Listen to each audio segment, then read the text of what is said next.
अच्छा बेटा, last class में हमने जो पढ़ा था, हमने ये देखा था कि कैसे हम किसी भी रेडियो एक्टिव मटेरियल के अंदर अल्फा बीटा और गामा का डिके देखते हैं। ठीक है, अल्फा निकलता है तो उस पर क्या फर्क पड़ता है किसी न्यूक्लियस पे, बीटा निकलता है तो क्या फर्क पड़ता है, और गामा निकलता है तो क्या फर्क पड़ता है। सही। इसके बाद अब हम देखेंगे कि इसको डिटेक्ट कैसे किया जाता है। ये जो भी रेडियो एक्टिव आइसोटोप्स होते हैं या न्यूक्लियाइज होते हैं, इनको डिटेक्शन के लिए क्या डिवाइस होती है। इससे पहले हमने विल्सन क्लाउड नंबर पढ़ा था, उसमें सिर्फ उसके ट्रेसेस थे ना, कि कहाँ पर ज़्यादा हैं वहाँ पे आपको थोड़ा थिक ट्रेसेस मिल रही थी, जहाँ पे quantity of radioactive nucleus कम है वहाँ पर थिन ट्रेसेस थी। यहाँ पे आपको काउंट देगा। ये जो गीगर म्यूलर ट्यूब है ना, जीएम ट्यूब भी कहलाती है, गीगर म्यूलर ट्यूब भी कह सकते हैं, शॉर्ट में जीएम ट्यूब कहते हैं। ये आपको देता है count of number of radio active nucleases. ठीक है, तो ये बताएगा कि कितने न्यूक्लियस, उसमें से कितने पार्टिकल्स डिसइंटीग्रेट हो रहे हैं। अब एक न्यूक्लियस है, उसमें से अल्फा निकल गया समझो 1,000, तो वो आपको दे देगा 1,000 अल्फा आ गए। बीटा निकलेंगे जब 200, तो 200 अल्फा बीटा दिखा दिए। गैमा रेज आपके पास समझे 10 निकली हैं, तो वो 10 दिखा देगा ऐसे। तो इसके अंदर क्या होता है, इसकी कंस्ट्रक्शन देखते हैं। ये देखो, ये क्या बना हुआ होता है, इस तरह की एक विंडो होती है इसकी फ्रंट पे। ठीक है, ये विंडो क्या कहलाती है, माइका विंडो है। माइका क्या है, एक इंसुलेटर है, जैसे पेपर की ही एक, मतलब पेपर तो नहीं, प्लास्टिक और पेपर जैसे ट्रांसपेरेंट होती है और मोटा प्लास्टिक होता है ना, उस टाइप की। तो उसकी एक थिन विंडो यहाँ आप लगा देंगे, क्यों? ताकि रेडिएशन इसमें से गुजरे। इसकी एक थिकनेस होती है, उस थिकनेस के हिसाब से आप लगाते हैं। बहुत ज़्यादा मोटी भी नहीं लगा सकते, वरना ये डिटेक्ट ही नहीं करेगा अल्फा को या किसी और रेस को। माइका की विंडो होती है यहाँ पे। यहाँ पे आपके पास ऊपर की तरफ जो है ना, कैथोड होता है, सिलेंड्रिकल कैथोड होता है। ठीक है, और अंदर क्या होता है, अंदर आपके पास पॉजिटिव एनोड होता है। वो उसकी कनेक्शन यहाँ से कनेक्टेड होते हैं बैटरी से। ठीक है, होता क्या है, अंदर पूरे जो ये कंपार्टमेंट है ना, जिसके अंदर ये इनक्लोज हैं सब चीज़ें, इसके अंदर गैस भरी हुई है, आर्गॉन गैस, लो प्रेशर की, इनर्ट गैस है। ठीक है, ये एनोड का वायर है, बाहर कैथोड है। अब होता क्या है, जब यहाँ से रेडिएशन आएंगी ना, तो वह अंदर जाएंगी और आयोनाइज हो जाएंगी। अल्फा आयोनाइज होता है, बीटा आयोनाइज होता है, गैमा आयोनाइज नहीं होती। ठीक है, अल्फा ज़्यादा आयोनाइज होता है, बीटा कम आयोनाइज होती है, गैमा आयोनाइज होती ही नहीं है। तो यहाँ पे होता ये है कि अब देखो, इसका इसके आगे क्या लगा हुआ है, एक एम्पलीफायर। जैसे ही यहाँ पे जो वेरिएशंस आएंगी, तो यहाँ पर एम्पलीफायर जो है ना, ये क्या करेगा, ये रेट मीटर से कनेक्टेड है। एम्पलीफायर क्या करेगा, इसके आउटपुट को बढ़ा देगा, आउटपुट को मल्टीप्लाई कर देगा जितना भी आप फैक्टर लगाओगे। ये कहाँ कनेक्टेड है, रेट मीटर से कनेक्टेड। रेट मीटर क्या है, काउंटर है। अक्सर डिवाइसेज में आपने देखा होगा, रेड कलर का काउंटर लगा होता है, या कभी कहीं अपॉइंटमेंट ले जाते हैं डॉक्टर के पास, ऊपर नंबर चल रहा होता है, इस तरह का काउंटर इसमें लगा होगा। तो ये काउंट बताएगा 1 2 3 4 इस तरह से। ठीक है, अब इसकी सर्किट हमारे कोर्स का पार्ट नहीं है कि कैसा सर्किट बना हुआ है, बस ये रेड मीटर पे लगा हुआ है। तो आपने बताना क्या है, when radiation enter into GM tube, यहाँ से एंटर हुई, they causes ionization in the gas contain by the tube, अंदर जो गैस है उसका आयनाइज कर देंगे। The number of ions produce per unit time is measured by the rate meter. ठीक है, ये रेड मीटर क्या करेगा, ये यहाँ पर वोल्टेज जनरेट होंगे ना, इसकी वजह से आइंस प्रोड्यूस होंगे, तो यहाँ वोल्टेज जनरेट होंगे। जब वोल्टेज जनरेट होंगे तो एम्पलीफायर को इनपुट जाएगा, एम्पलीफायर क्या करेगा, आउटपुट देगा आपको। ठीक है, वो एक काउंटर पे आउटपुट देगा। अब जितने नंबर ऑफ पार्टिकल्स आयनाइज होंगे, उतना काउंटर आपको काउंट देगा। ठीक है, कम होंगे तो कम काउंट देगा। तो number of ions produce per unit time measured by the rate meter in the form of count rate. The presence of alpha particles is detected by placing a paper sheet between radioactive source and the tube। अब आप क्या करोगे, आपने देखा अच्छा भाई यहाँ पर तो काउंटर चलता जा रहा है, बढ़ता जा रहा है, 1,000 2,000 3,000 होता जा रहा है, तो मुझे चेक करना होगा पर मिनट के हिसाब से कि कितने अल्फा आ रहे हैं, कितना बीटा आ रहे हैं, कितने गैमा आ रहे हैं। तो मैं क्या करूंगा, बीच में ना यहाँ पर एक पेपर शीट रख दूंगा। ठीक है, अब आप क्या करेंगे, अगर यहाँ पर पेपर शीट रखने से, अगर अल्फा का रेट फॉल होता है, if the count rate falls, then alpha radiation are emitted from the source which have been stopped by the paper। अब क्या होगा, अब पर मीटर के पर सेकंड के हिसाब से काउंट रेट कम हो जाएगा। फॉर एग्जांपल पहले पर सेकंड में 100 काउंट रेट आ रहा था, अब आ गया 80 फॉर एग्जांपल, या अब आ गया 40। तो आप समझ जाओगे कि पहले जो है 60 अल्फा पर सेकंड निकल रहे थे, या पर मिनट निकल रहे थे, क्योंकि आपने उसको ब्लॉक कर दिया ना। जितने का डिफरेंस आएगा यानी कि उतने पार्टिकल्स पहले निकल रहे थे उसके, जिसको हमने ब्लॉक कर दिया। तो अब आपने क्या किया भाई, alpha radiation are emitted from the source have been stopped by the paper, if the count rate remains same then the source में emitting beta and radiations, beta and gamma radiation होंगी। अगर आपने पेपर लगा दिया फिर भी यहाँ पर जो है ना काउंट रेट वही रहा, 200 या 2000 जो भी चल रहा है पर मिनट के हिसाब से, वो चेंज नहीं हुआ, तो आप समझ गए कि अल्फा तो इसके अंदर नहीं आ रहा। जो यहाँ से रेडिएशन आ रही है ना, जो थोड़ी तीनों आ रही हो, कभी दो आ रही हो, कभी एक भी आ रही हो, कभी तीनों आ रही होंगी, तो आप समझ जाएंगे अल्फा तो नहीं आ रहा इसके अंदर, क्योंकि पेपर से अल्फा रुक जाता है। ठीक है, और वो एल्यूमिनियम की शीट से रुकता है बीटा। फिर आपने कहा similarly the emission of beta and gamma radiations can be detected by placing aluminium and lead sheets respectively. ठीक है भाई, 5 सेंटीमीटर की आपने जो है वो रखनी है एल्युमिनियम शीट। जब आप वो रखोगे तो यहाँ पर और कम हो जाएगा काउंट, समझो 200 से ये पहले हो गया 100, अब ये हो गया 80, तो यानी कि 100 अल्फा थे और 20 बीटा थे। और फिर आपने जब लेड रख दिया तो गैमा भी रुक गया, तो यहाँ कुछ भी नहीं आएगा काउंट। ठीक है, अगर यहाँ फिर भी काउंट आ रहा है तो गैमा की थिकनेस आप बढ़ाओ, ज़्यादा गैमा रखो, वो गैमा की क्या, लेड की थिकनेस बढ़ाओ, यहाँ पर मोटी लेड की लाइनिंग लगाओ। ठीक है, क्लियर है? सर इससे हमें गेमा का तो नहीं पता चलता ना कितने हैं। क्या गैमा के हम नहीं बता सकते ना कितने आयन प्रोड्यूस हो रहे हैं। भाई, अल्फा और बीटा जब माइनस करोगे टोटल में तो गैमा मिल जाएगा ना। टोटल तो आ रहा है ना आपके, उसमें अल्फा बीटा माइनस कर दो गैमा आ जाएगा। सही है। ठीक है। अब आपके पास कुछ डेफिनेशंस हैं जो बड़ी इंपॉर्टेंट है। इसमें सबसे पहली बात है बैकग्राउंड रेडिएशंस। आपसे क्या जा रहा है, बैकग्राउंड रेडिएशंस क्या होता है? कभी नाम सुना है इसका? What is background radiations? अच्छा, बैकग्राउंड रेडिएशंस ये वो होती हैं जो पहले से रेट मीटर में आपको काउंट दिख रहा होगा। जब आप रेडिएशंस एक्सपोज करोगे ना जीएम ट्यूब पे, तो पहले से आपको कुछ काउंट 10 20 25 काउंट लिखा हुआ आ रहा होगा, तो वो होता है बैकग्राउंड रेडिएशन, जो कहीं बाहर से सराउंडिंग से कहीं से भी कोई पार्टिकल्स आ रहे होंगे ना, वो उसमें डिटेक्ट हो रहे होंगे, तो ये आप अपने काउंट से पहले से माइनस कर दोगे। ये उसी तरह से जैसे जीरो एरर होता है ना, जीरो एरर पहले आप निकालते हो ना, ठीक है। तो ये सारी कहानी है। तो इसको आप माइनस करोगे अपने फाइनल आंसर से, क्योंकि ये आपकी जो डिजायर्ड रेडिएशन है जिसको आप मॉनिटर कर रहे हो, ये उसका पार्ट नहीं है। ये आपको कहीं भी सराउंडिंग में से कहीं से कॉस्मिक रेज मिल गई, या फिर फिजिकल मटेरियल किसी ने रख दिया, या अर्थ से कोई रिएक्शन हो रहे हैं तो उधर से निकल रही हैं, ठीक है, कहीं से भी आ रही होंगी, लेकिन ये आपकी जो गिवन रेडिएशन सोर्स है उस रेडिएटिव सोर्स की नहीं है ये। ठीक है, कोई न्यूक्लियर रिएक्टर करीब में हो सकता है, उसकी ऐसे आ सकती है, तो आप उसको माइनस करोगे हमेशा। तो ये क्या है, बैकग्राउंड रेडिएशन क्या है? The count rate of a GM tube never comes to zero due to presence of background radiations. The source of background radiations are cosmic rays coming from outer space, polluted air and polluted water, nuclear reactors in the surrounding Earth's crust may contain radioactive sources। ठीक है, बहुत सारी जगहों से हो सकता है। तो ये क्या होगा, ये अनवांटेड जो है वो आपके पास काउंट आ रहा है। The presence of background radiation is noted before measuring the count rate with GM tube and then subtracted from the final measurements। Final measurement से माइनस कर दो, क्योंकि ये आ रहा है कहीं और से आ रहा है ना, आपकी एक्सपेरिमेंट का पार्ट नहीं है। The value of background radiation varies from 20 to 15 per minute. ये अंदाजन बताया हुआ है, कुछ भी हो सकता है। ठीक है, यहाँ तक क्लियर है?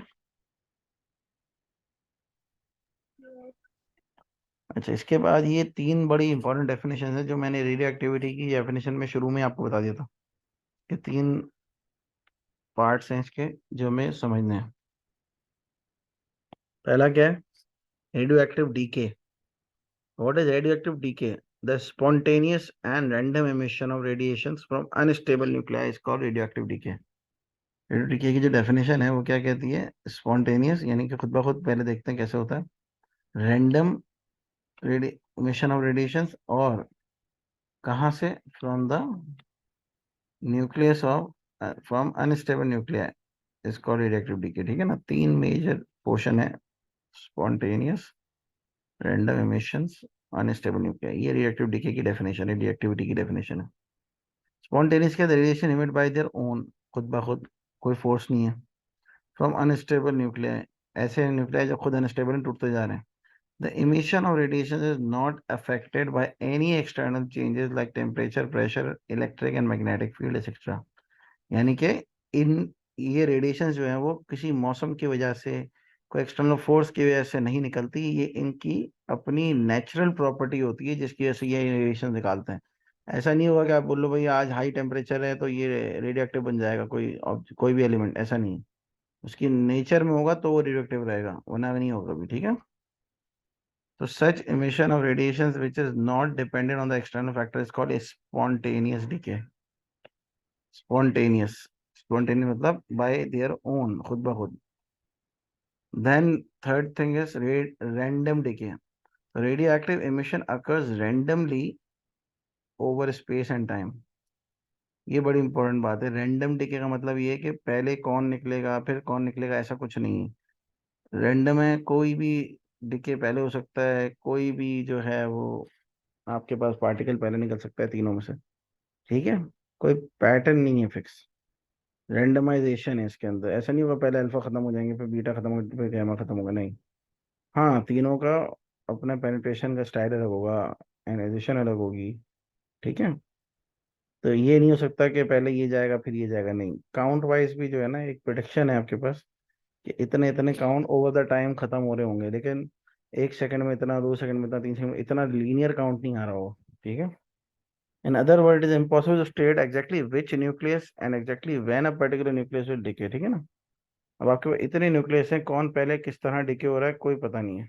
जिसकी पहले नेचुरल प्रॉपर्टी अकर हो जाए डिके होने की, वो डिके हो जाएगा। The fluctuating count rate of GM determines the random decay. Fluctuate हो रहा होगा ना काउंट, पहले वो ज्यादा हाई होगा शुरू में, फिर कम हो जाएगा, फिर कम हो जाएगा, फिर कम होगा, फिर और कम होगा। तो ये रेट भी डिक्रीज होगा। ये रेट डिक्रीज क्यों होगा ये आगे जाके हम पढ़ेंगे, ठीक है। अभी तक ये क्लियर है तीनों चीजें।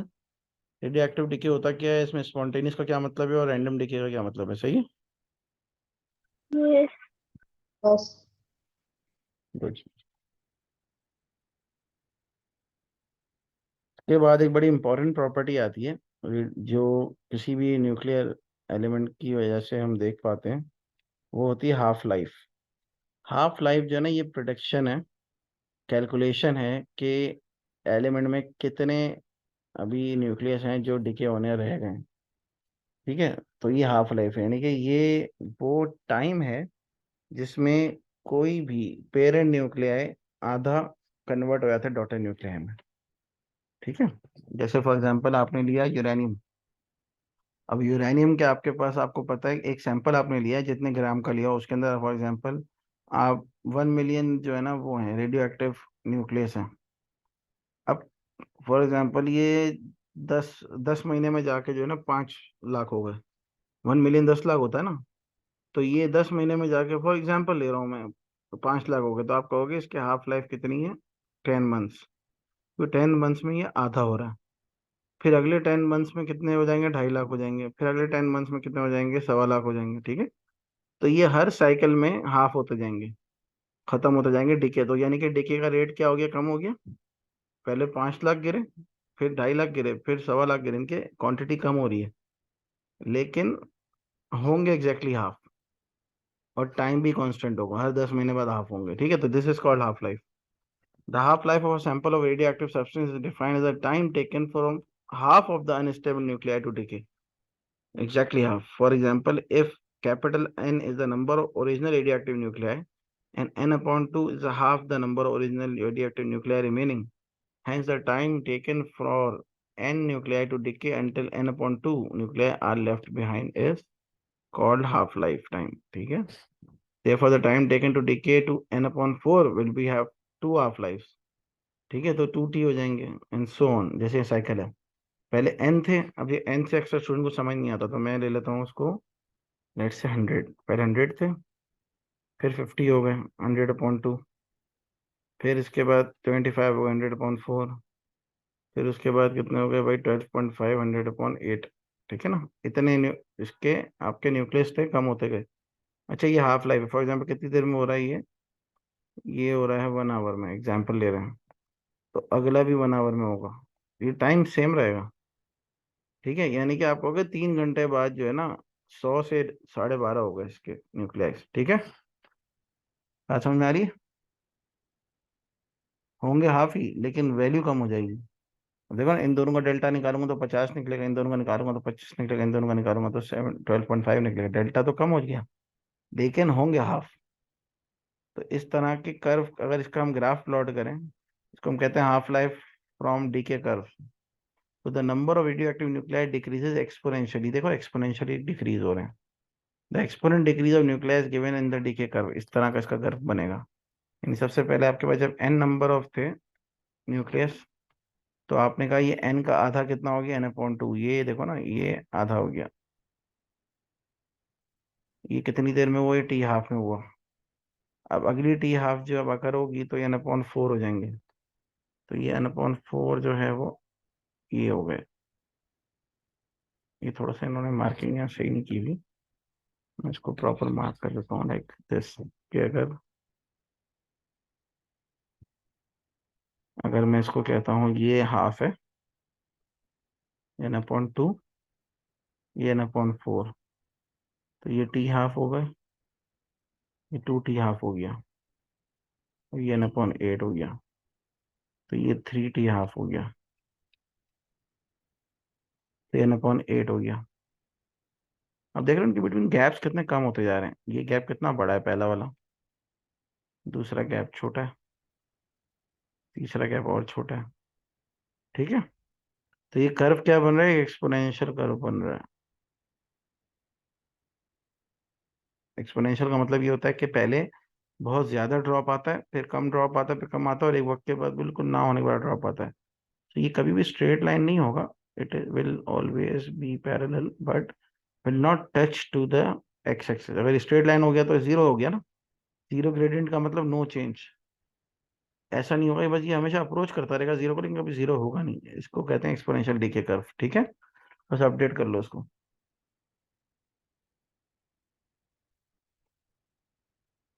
तो सर एक पॉइंट तो आएगा जिसमें वो खत्म हो जाएगा पूरा, तो जब जीरो नहीं होगा। नहीं, जीरो होता नहीं है, ये बिल्कुल थोड़ा सा रह जाएगा, फिर पता है क्या होगा, फिर कुछ पता नहीं कितने सालों में जाके थोड़े थोड़े से कम होंगे। इसकी एग्जांपल है, जैसे हिरोशिमा और नागासाकी पे जब बॉम्ब ब्लास्ट हुआ था 1944 या समथिंग में, वर्ल्ड वॉर 2 के एंड पे, तो उसके आज तक इनके इफेक्ट्स नजर आते हैं इनको अभी भी। बच्चे वगैरह वहां पर ना थोड़े से डिसेबल पैदा होते हैं। तो वो क्या है कि वो अभी भी कुछ अल्फा पार्टिकल्स हैं जो अभी तक डिके हो रहे हैं, वो फिर सालों में जाके होते हैं। लेकिन होते जरूर है, जीरो नहीं होते। बहुत उनका इफेक्ट ऐसा नलिफाई हो जाता है कि वो किसी को इफेक्ट करते हैं, किसी को नहीं करते हैं, लेकिन रहते जरूर है। ठीक है। जी सर। सबसे पहले जब आप बॉम्ब फेंकते हो ना किसी जगह पे भी, तो सबसे पहले वहां पर गैमा पार्टिकल गिरते हैं। और वो उसके आगे इसके रास्ते में जो चीज आती है ना, सबको वो क्या करते हैं, स्पीड ऑफ लाइट से लेके भागते हैं। तो वो एक तरह के आपके लिए मतलब बुलेट से ज्यादा खतरनाक चीज हो जाती है ना। तो इस वजह से ये बॉम्ब ब्लास्ट जब होता है तो इतनी ज्यादा डिस्ट्रक्शन होती है, क्योंकि गैमा रेज जो है ना, वो सबसे पहले निकलती हैं उसमें से। और वो क्या करती हैं, वो हर ऑब्जेक्ट को स्पीड ऑफ लाइट से उड़ाती हैं। तो फॉर एग्जांपल आपके सामने एक स्टोन भी होगा ना, तो वो भी आपको एक बॉम्ब की तरह काम करेगा, इतनी हैवी एनर्जी लेके जब उड़ेगा। तो उसका मोमेंटम कितना हाई हो जाएगा, m/v अगर आप करो। उसका m तो कम है, लेकिन उसका v ट्रेमेंडसली हाई है। तो इतनी हाई मोमेंटम वाली चीज आपको कितनी हाई एनर्जी ट्रांसफर करेगी। तो इस वजह से इतनी डिस्ट्रक्शन होती है, फिर आग लग जाती है। बहुत ज्यादा एनर्जी आती है तो क्या करती है, फायर हो जाती है ना, फायर में कन्वर्ट हो जाती है। राइट।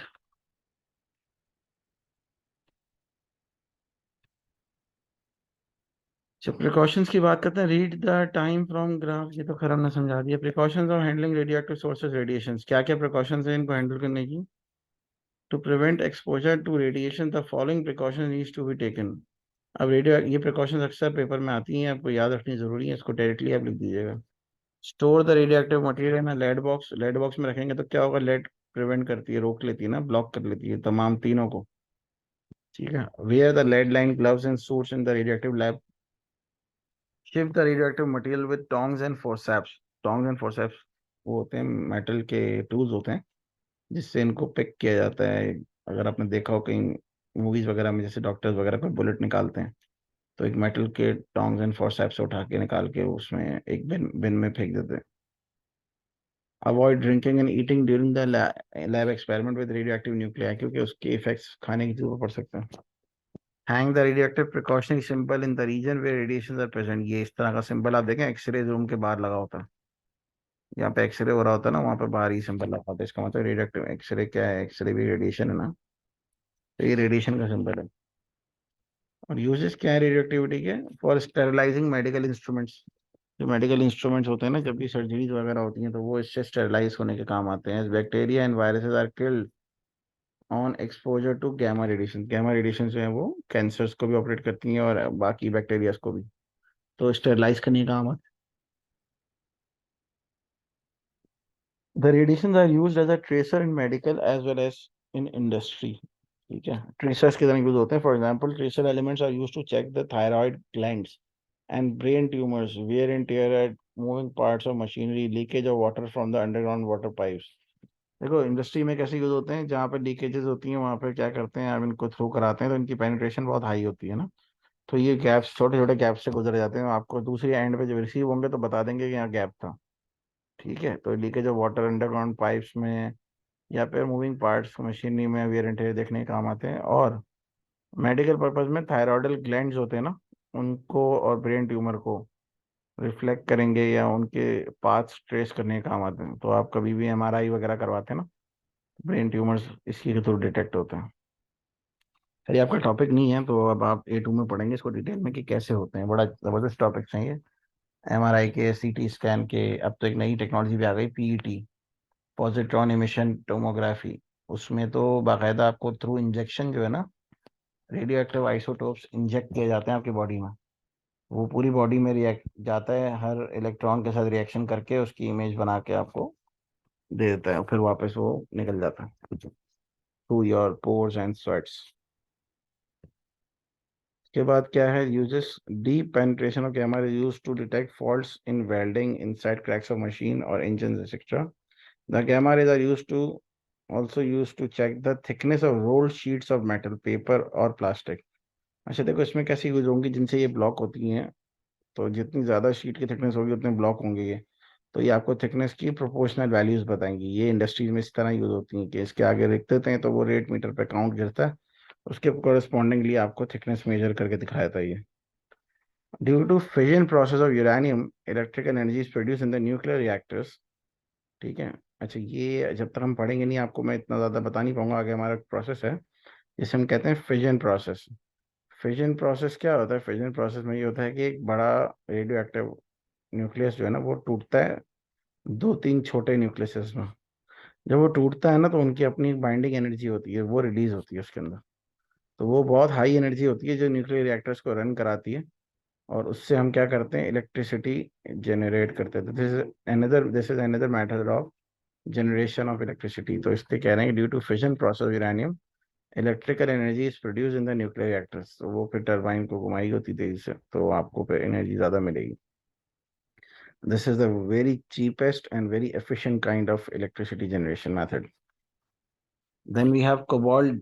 Cobalt क्या है? ये भी एक radioactive isotope है। Cobalt decays with the emission of beta and gamma rays. These radiations are used to kill the cancerous cells। जो आपकी कीमोथेरेपी होती है ना, ये बेसिकली यही है, कोबाल्ट की डिके के ऊपर बेस करती है। तो आप रेडिएशंस फायर करते हैं जिसकी वजह से जो पेशेंट की बॉडी में जो इफेक्टेड एरिया होता है ना, उसके कैंसर सेल्स को ये डेड करता है। साथ साथ गुड सेल्स भी डेड होते हैं, तभी उनके अंदर जो है ना वीकनेस भी बहुत आ जाती है।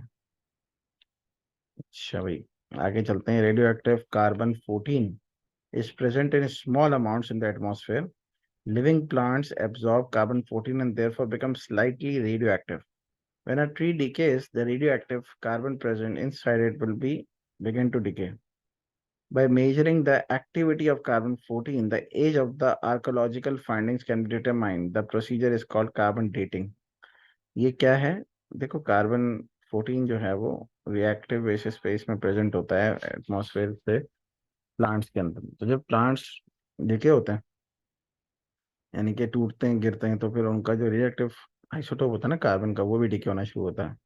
तो जो आर्कोलॉजिस्ट होते हैं ना, जो रिसर्च कर रहे होते हैं इस तरह की चीज़ों पे कि कितना पुराना ट्री है, कितनी पुरानी ये बोन्स हैं, लिविंग ऑर्गेनिज्म के अंदर कार्बन 14 होता है, तो वो उसमें से सैंपल ड्रॉ करके देखते हैं कि कितना बची है ये। फिर वो कंपेयर करते हैं कि कितना होता है किसी ऑर्गेनिज्म में। तो वो फिर देखते हैं इसमें हाफ लाइफ कितनी गुजरी, उसकी हाफ लाइफ तो मेंशन होती है, टेबल्स पे कैलकुलेटेड है। वही देखते हैं, अच्छा इसमें से 10 हाफ लाइफ गुजर चुकी है और एक हाफ लाइफ जो है वो 100 साल की है, इसका मतलब ये दरख्त 1000 साल पुराना है, एग्जाम्पल है। ठीक है। तो इस प्रोसीजर को कहते हैं कार्बन डेटिंग। कार्बन 14 की जो डिके होता है ना, इसको कार्बन डेटिंग कहते हैं। अच्छा, कार्बन 14 क्यों कहा हुआ है यहाँ पे, क्योंकि कार्बन 12 तो रेडियो एक्टिव नहीं होता, तो कार्बन का 14 जो आइसोटोप है ना, वो इसको रेडियो एक्टिव बना देता है। तो आप सिर्फ 2 न्यूट्रॉन्स ऐड करते हैं, रेडियो एक्टिव बन जाएगा, अनस्टेबल हो जाएगा। यहाँ तक क्लियर है?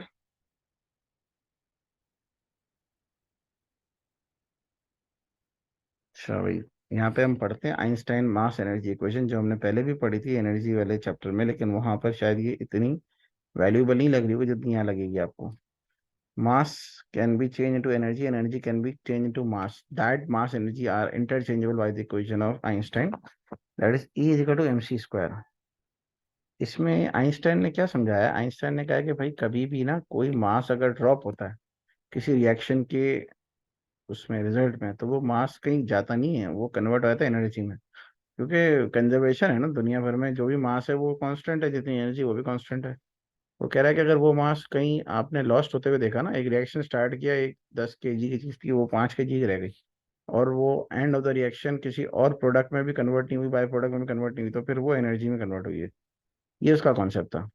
और वो एनर्जी कैलकुलेट कैसे करेंगे, वो is equal to M C square के फॉर्मूले से। एम जितना डेल्टा निकला है मास का वो, और सी वही लाइट की स्पीड। ठीक है। डेल्टा एम सी स्क्वायर, ये आपका फॉर्मूला है। राइट। अब आप देखेंगे कि इसको हम यूज कैसे करते हैं, ये बड़ा इंपॉर्टेंट हमारे पास एक रिएक्शन है जिसे हम कहते हैं न्यूक्लियर फिजन रिएक्शन। सी का सबको पता है, सी की वैल्यू है 3 × 10⁻⁸ न्यूक्लियर फिजन रिएक्शन ये वो रिएक्शन है जो न्यूक्लियर रिएक्टर्स में हम परफॉर्म करते हैं टू जनरेट द इलेक्ट्रिसिटी। ठीक है। It is kind of reaction it produces electricity by generating huge amount of energy. अब देखते हैं कैसे। इसका पहले तो इसकी डेफिनेशन आपको याद होनी चाहिए। स्टूडेंट्स जो है न्यूक्लियर फिजन और फ्यूजन में बड़े कंफ्यूज रहते हैं, तो पहले तो याद रखना ये फिजन है। फिजन जो है वो हैवी से लाइटर में जाता है। The splitting up of a heavy nucleus into two lighter nuclei, ये हैवी न्यूक्लियस है, ये लाइटर न्यूक्लियाई है, ये और ये। ठीक है।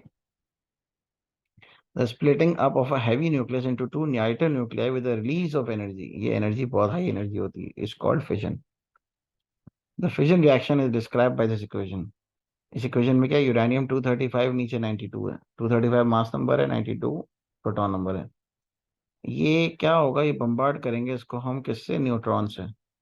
किसी यूरेनियम को जब न्यूट्रॉन से बम्बार्ड करेंगे तो एज अ रिजल्ट हमारे पास ये यूरेनियम टूट के बेरियम और क्रिप्टॉन में डिस्ट्रीब्यूट होगा, और 3 और न्यूट्रॉन निकालेगा with along with the tremendous amount of energy। ये पूरा रिएक्शन है।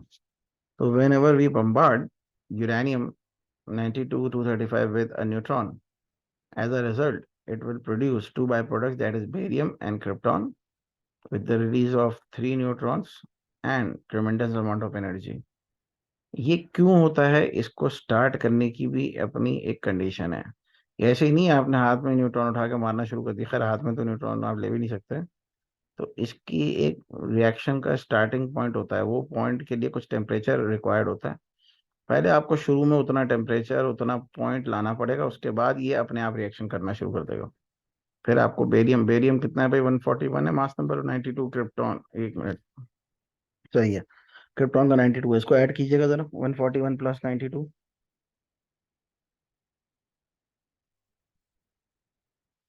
141 थर्टी 90, थ्री कितना हुआ, 233।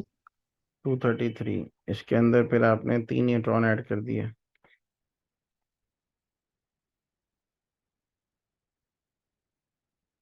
ये ज्यादा हो गया। 92 में करिएगा जरा, 56 प्लस 36 ऐड करें,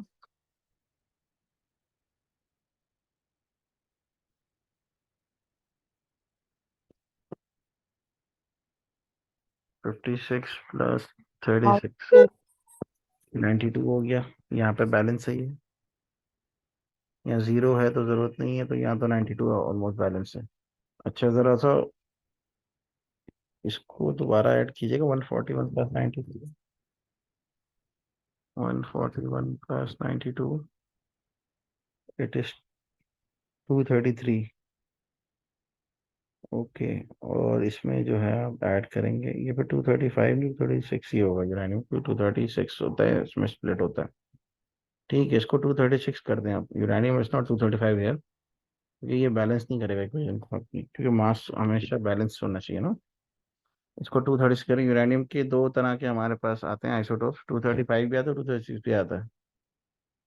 236 करें इसको, नहीं बल्कि 235, 6 से होगा नहीं एक्सपेरिमेंट, 235 ही होना चाहिए। एक्सपेर 236 वाला कांस्टेंट कर देता है इसको ना। Let me check the count again. अच्छा ठीक है, सही तो है। यहाँ भी 1 है ना, ये 1 और ये मिला के 236 हो जाएगा। ये और ये 3 हो जाएगा ना, 3 × 1, ये भी आपका 236 हो जाएगा, राइट। It's fine. तो मासेस आपके पूरे ऊपर 236 हो रहे हैं और नीचे 92 हो रहे हैं। ठीक है, तो पहले तो हमें इक्वेशन बैलेंस करनी जरूरी है ना, इक्वेशन इज बैलेंस्ड, राइट। दूसरी चीज क्या है हमारे पास, हम इसके प्रोडक्ट, ये इक्वेशन याद रखना आपको जरूरी है, पेपर में अगर आता है तो आपको पूरी इक्वेशन लिखनी होगी। ठीक है, यहाँ पर क्या क्या आ रहा है, यहाँ पर आप देखिए यूरेनियम 235 92 है, न्यूट्रॉन इसके साथ बम्बार्ड कराएंगे, ये न्यूट्रॉन 235 के साथ ही रिएक्ट करता है, 236 पे रिएक्ट नहीं करेगा। उसके बाद बेरियम आएगा 140 156, क्रिप्टॉन आएगा 92 36, 3 न्यूट्रॉन ये रिलीज करेगा। अब ये 3 न्यूट्रॉन का देखें क्या है, क्या पहले मैं आपको समझाया था, फिर हम इसको पढ़ते हैं। एग्जाम्पल है, आपके पास एक यूरेनियम है 235 का, ठीक है। आपने क्या किया, आपने एक न्यूट्रॉन इसके बाद बम्बार्ड कराया, और उससे आपने एक न्यूट्रॉन फेंका इसके ऊपर। इसने एज अ रिजल्ट क्या किया, इसने एज अ रिजल्ट जो है वो बेरियम क्रिप्टॉन तो दिए होंगे, अभी मैं बेरियम क्रिप्टॉन को नहीं दिखा रहा, वो सब दिए हुए इसने। इसने 3 न्यूट्रॉन दे दिए, लेट्स से 3 न्यूट्रॉन्स हैं, 1 2 3, यहाँ भी 3 दिए, 1 2 3, यहाँ भी 3 दिए। ठीक है भाई, यहाँ एक एक है ना, अभी अभी तो एक एक दिए हैं, 1 से 3 निकलेंगे, इससे 1 2 3। ये हो ही रहा है कि जैसे आपने एक न्यूट्रॉन के साथ यूरेनियम बम्बार्ड कराया, रिजल्ट में इसने बेरियम क्रिप्टॉन एनर्जी तो दिया, लेकिन 3 न्यूट्रॉन दिए। पहला न्यूट्रॉन ये, दूसरा न्यूट्रॉन ये, तीसरा न्यूट्रॉन ये। अब ये तीनों फर्दर यूरेनियम से फिर रिएक्ट करेंगे, तो फिर ये फर्दर 3 3 निकालेंगे, एक एक 3 3 निकालेगा, तो एक ने 3 निकाले, 3 ने 9 निकाले। अब ये फर्दर इसमें से एक जो है ये 3 और निकालेगा, ये वाला 3 और निकालेगा, ये जो है ये 3 और निकालेगा। ठीक है, ये 3 और निकालेगा, इसके 3 और इसके अपने 3 और। तो ये कितना चेन बनती है, फिर ये फर्दर ये 3 और निकालेगा यहाँ से, इसके 3 और, इसके 3, इस तरह करते करते ना ये पूरा चेन रिएक्शन बन जाएगा एक तरह का। तो इसको कहते हैं अनकंट्रोल चेन रिएक्शन। क्या होता है कि हर रिएक्शन के अगेंस्ट 3 न्यूट्रॉन आते हैं, और वो 3 न्यूट्रॉन जो है वो 3 टाइम्स जो है ना, 3 टाइम्स आपको रिएक्शन जनरेट करके देंगे। देखो ना, एक न्यूट्रॉन ने आपको 3 न्यूट्रॉन दिए, तो 3 न्यूट्रॉन आपको 9 न्यूट्रॉन देंगे, 9 न्यूट्रॉन आपको 27 न्यूट्रॉन देंगे, 27 आपको क्या करेंगे, 9 की पावर 5 देंगे। ठीक है, तो इस तरह से रिएक्शन इतना फैल जाता है कि आप उसको कंट्रोल नहीं कर सकते। तो फिर आप क्या करते हो, आप इसको परफॉर्म करते हो न्यूक्लियर रिएक्टर्स में, जहाँ पर आप कंट्रोल वॉल्स लगाते हो। वो कंट्रोल वॉल्स वगैरह आपके खैर कोर्स का पार्ट नहीं है, बताने का मकसद ये है कि फिर इसको संभालना मुश्किल होता है, ये इतनी अमाउंट ऑफ एनर्जी निकाल देता है ये। इसको रोकने के लिए ना आपको लेड लाइन जो है ना, कैडमियम और लेड लाइन्स आपको वॉल्स लगानी पड़ती है, जो इसके रिएक्शन को रोक के रखें। ठीक है, तो ये कितनी बेहतरीन इन्होंने इक्वेशन बनाई है आइंस्टाइन ने, और ये इन्होंने पूरा हमें कॉन्सेप्ट दिया है न्यूक्लियर फिजन का, जिससे हम इतनी एनर्जी निकाल सकते हैं ना, जो यूरेनियम और न्यूट्रॉन को मिला के बन सकती है। तो पढ़ते हैं इसके अंदर further, the total mass of the product particles on the right hand side of equation is less than the mass of the particles on the left hand side of the equation. हमें क्या कह रहे थे कि equation तो balance है, क्यों, क्योंकि जाहिर है हम क्वांटिटी कम ज्यादा कर सकते हैं, लेकिन बाय नेचर इक्वेशन में से माइनस मॉलिक्यूल्स तो माइनस नहीं हो सकते ना। तो इन्होंने कहा कि भाई जितना टोटल मास इसका होगा ना, फॉर एग्जांपल मैं, अच्छा मैं रिएक्ट ये रीस्टार्ट कर रहा हूँ सेशन, ये 1 मिनट में क्लोज हो जाएगा, वरना डिस्कशन हमारी रह जाएगी।